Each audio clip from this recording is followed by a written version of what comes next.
Assalamualaikum warahmatullahi wabarakatuh. Selamat pagi semuanya. Mudah-mudahan kita semua selalu dalam keadaan sehat walafiat. Amin.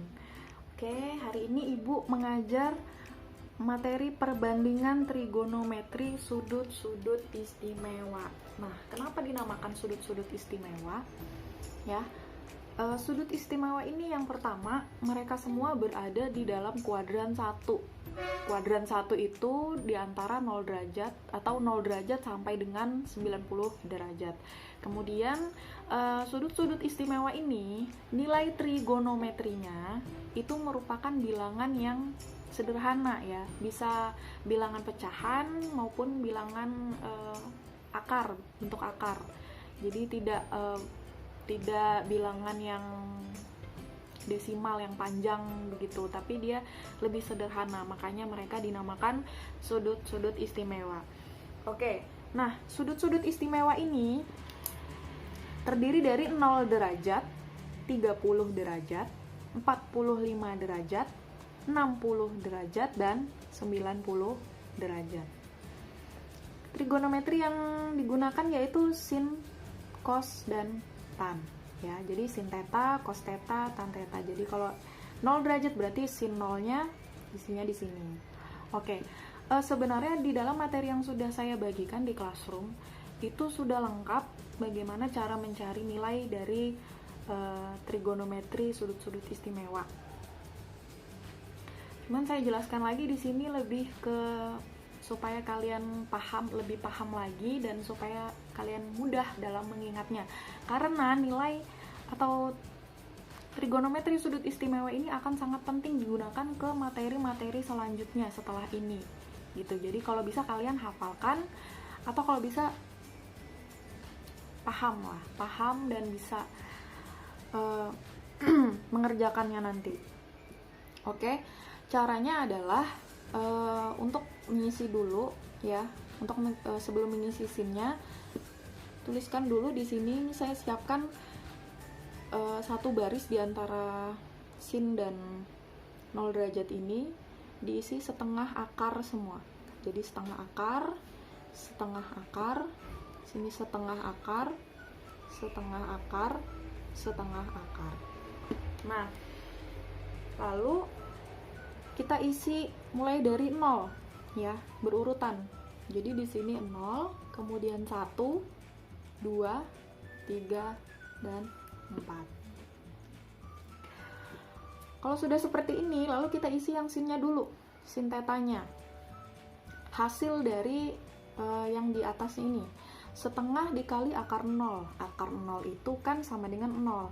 0 dikali 1/2 itu hasilnya 0 ya, berapapun bilangan kalau dikalikan 0 itu 0 hasilnya. Kemudian setengah akar 1. Akar 1 itu sama dengan 1. 1 dikali setengah ya, setengah. Jadi sin 30 derajat sama dengan setengah. Tadi sin 0 derajat sama dengan 0. Kemudian setengah kali akar 2. Akar 2 itu berapa ya? Akar 2 itu tidak bisa langsung dikeluarkan akar 2-nya. Jadi tetap saja tulis akar 2. Jadi, tetap tulis setengah akar 2. Begitu juga dengan sin 60 derajat. Ada akar 3-nya karena susah. Jadi tetap saja tulis setengah akar 3 untuk sin 60 derajat. Kemudian sin 90 derajat. Akar 4 setengah dikali akar 4. Akar 4 itu 2. 2 dikali setengah itu sama dengan 1. Oke, untuk sin sudah. Kemudian untuk cosnya, caranya hanya tinggal dibalik saja dari belakang ke depan. Kalau sin 0 derajat itu 0, maka yang 0 ini nanti di akhir, dan sin 90 derajat ini 1, maka 1 ini yang di awal untuk 0 derajat. Jadi kita tinggal balik saja. Di sini nilainya 1, kemudian ini setengah akar 3, ini setengah akar 2, lalu setelah itu setengah, dan terakhir 0. Jadi pengisinya dibalik saja ya, dari sana ke sini, ini ke sini, 0 terakhir.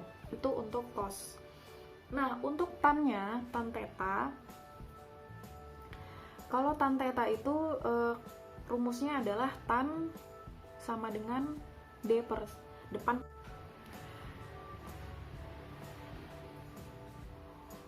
Rumus yang lain untuk tan itu bisa dengan rumus sin per cos. Ya, kalau theta berarti sin theta per cos theta. Jadi kalau kita mau mengisi tan tetanya, kita tinggal bagikan saja sin per cos 0 per 1 untuk 0 derajat. Jadi 0 per 1 itu sama dengan 0.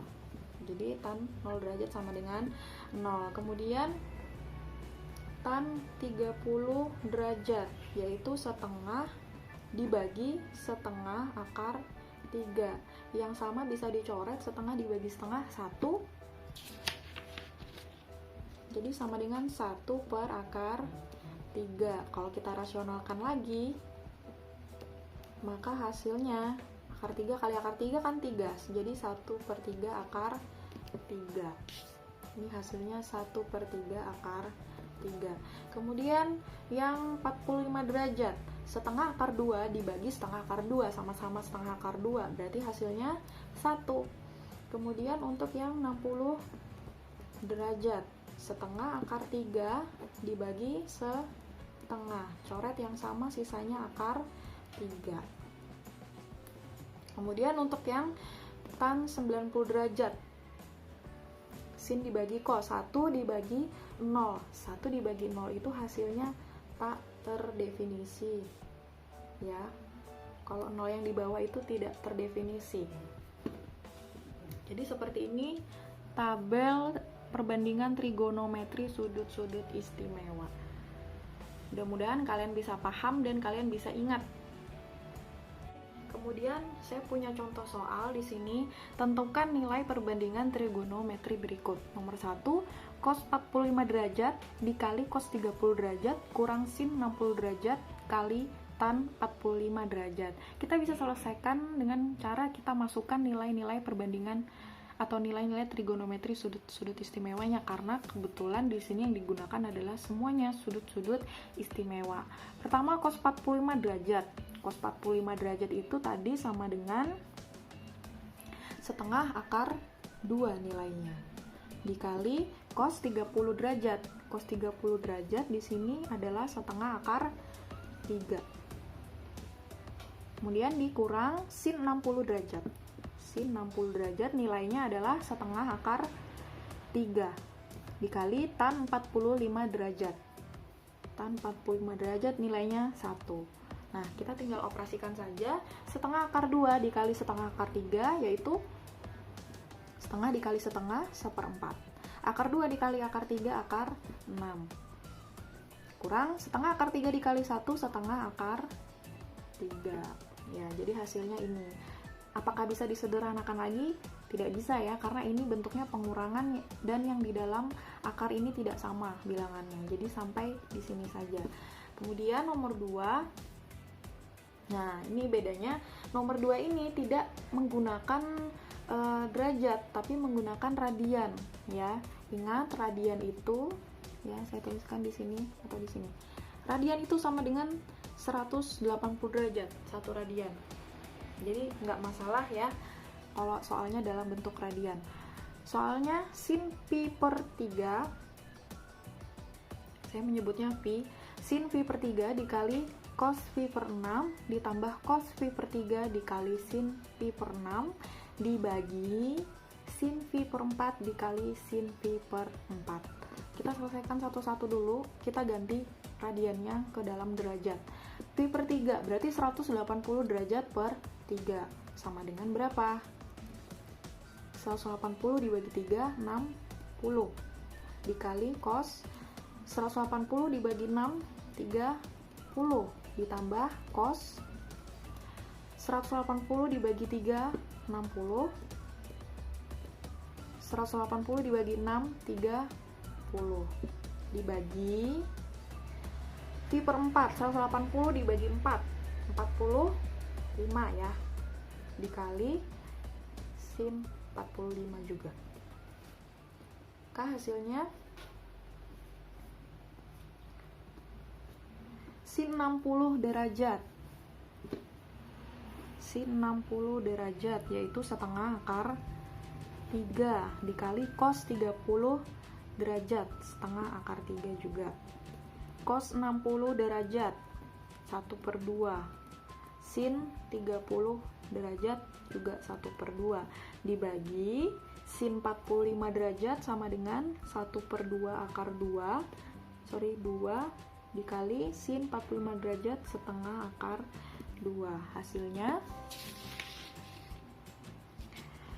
ya, kalikan dulu 1/1, setengah dikali setengah 1/4, akar 3 dikali akar 3 yaitu 3, setengah dikali setengah 1/4 dibagi setengah dikali setengah 1/4, akar 2 dikali akar 2 2.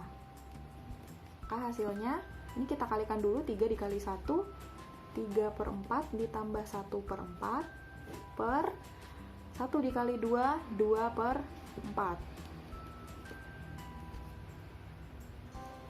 3/4 ditambah 1/4, jumlahkan yang di atas jadi 4/4. 4/4 itu sama dengan 1 per 2/4 itu kalau kita sederhanakan lagi jadi 1/2. 1 dibagi 1/2 itu sama dengan 2. Jadi hasilnya 2. Oke, kemudian contoh soal nomor 3. Di sini saya ada soal cerita. Seekor kelinci yang berada di lubang tanah tempat persembunyiannya melihat seekor elang yang sedang terbang dengan sudut 60 derajat. Jika jarak kelinci dan elang adalah 18 meter, tentukan tinggi elang dari permukaan tanah. Jadi kita itu harus bisa mengilustrasikan soal ya. Kita harus mengilustrasikan soal sebelum kita mencari penyelesaiannya. Jadi digambar dulu ya, digambar dulu. Misalnya ini tanah. Nah, kelincinya itu ada di lubang.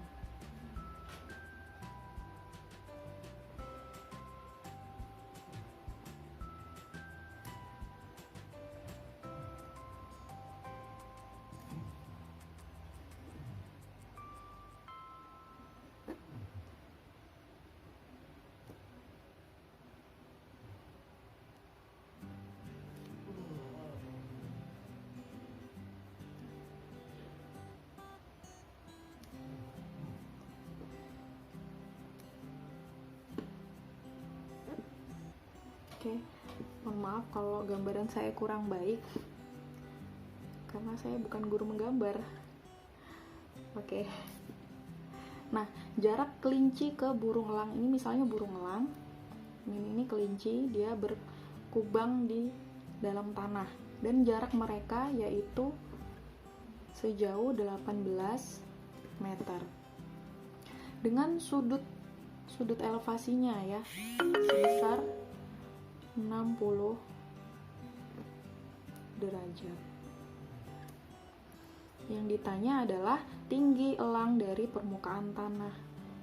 Jadi kira-kira seperti ini yang ditanyakan, tingginya. Nah, kalau kita bisa gambarkan ya, gambarkan segitiganya seperti ini kira-kira. Segitiganya ini adalah segitiga siku-siku ya, siku-sikunya di sini. Yang diketahui adalah sisi miringnya, yaitu sebesar 18 meter dan sudutnya 60 derajat. Yang ditanya adalah sisi di depan. Ingat, kemarin yang ada hubungannya dengan sisi depan dan sisi miring berarti adalah rumus sin ya, karena sin demi, depan per miring. Maka dari itu kita tuliskan sin 60 derajat sama dengan depan per miring. Dan nilai sin 60 derajat itu adalah di tabel trigonometri tadi sebesar setengah akar 3. Karena depan yang ditanya, kita tulis saja depan per sisi miringnya adalah 18. Nah, jadi sisi depannya, atau kita tukar posisinya ya, depan per 18 sama dengan setengah akar 3. Sisi depannya berarti setengah akar 3 dikali 18. 18 dibagi 2 itu sama dengan 9 akar 3 meter. Jadi tinggi elang dari permukaan tanah yaitu 9 akar 3 meter. Mudah-mudahan kalian bisa paham. Oke, sekian dulu materi untuk hari ini. Silakan kerjakan soal-soal latihannya, nanti akan saya tunjukkan. Mudah-mudahan kalian bisa paham semua dan jangan malas mencoba. Oke, saya akhiri. Wassalamualaikum warahmatullahi wabarakatuh dan selamat pagi.